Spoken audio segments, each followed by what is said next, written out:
What's up, YouTube? It's me again, James. Addicts, right? That's what I want to talk about.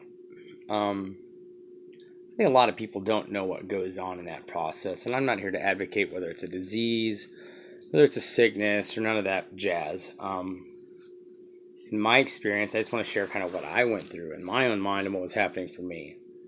And it first started off as something fun. It was introduced to me by someone close to me, and it was something to do recreational and until things take hold, and so what starts off as a good time ends up as a crutch. And in that process, your brain's rewired. You don't really think like a normal person, like you would think you should. Like you have children, you put them first. You have a spouse, you put them first. You need to make a job so your bills meet. Like all that stuff doesn't add up in your mind like it should. And the best way I can describe it is, your addiction puts that high up on a pedestal, and it becomes the most important thing in your life. I mean, if you could not breathe and get high, I think your addiction would make that happen. It would. So in that process, it pushes everything down until that's the most important thing.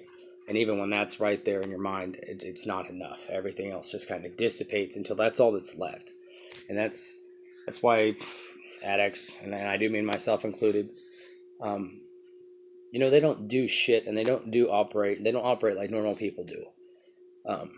And I'm not here trying to advocate for anybody to feel sorry for them. I've been there, and I do have compassion for these people. I mean, there's people I love. I could go on, but that's kind of the process, and I want to tell any addicts that might be listening, just not being high isn't enough. In that process, your brain and your mind is so fried. It takes years for the dopamine receptors to repair themselves the way they're supposed to, for your thinking to be proper. And just being sober isn't enough. There has to be a self-growth, a self-repair process. And that's what a lot of your outpatient programs are for. If you can't afford to go to inpatient, they kind of help you put things back in perspective by people that have been there. And that's always really important. So remember that if you're trying to put yourself in recovery, it's not just about not getting high. You have to be working on yourself.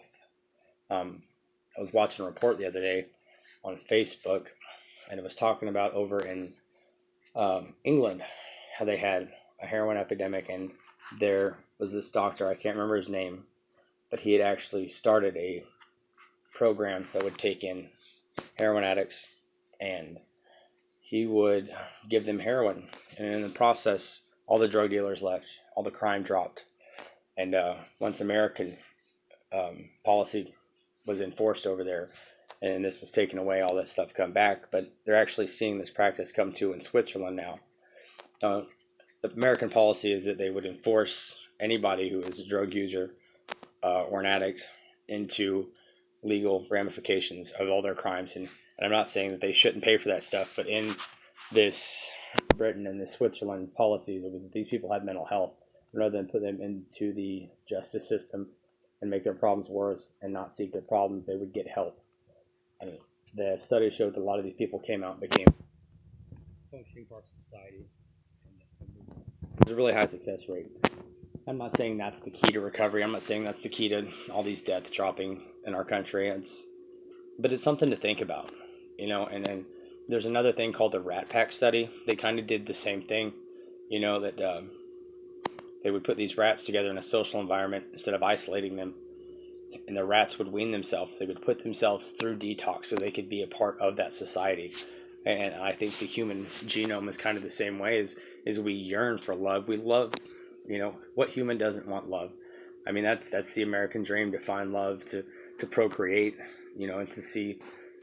I mean, that's what it is. Every human wants compassion. Every human is built with compassion, and that's my belief. And so I think being a part of society, being a part of something that's bigger than yourself, is really big for recovery. So those are just some things to think about if you're watching tonight. Recovery is more than not being high. It's about growing yourself, about being part of society, and being about something bigger. As always, thanks for watching. Follows.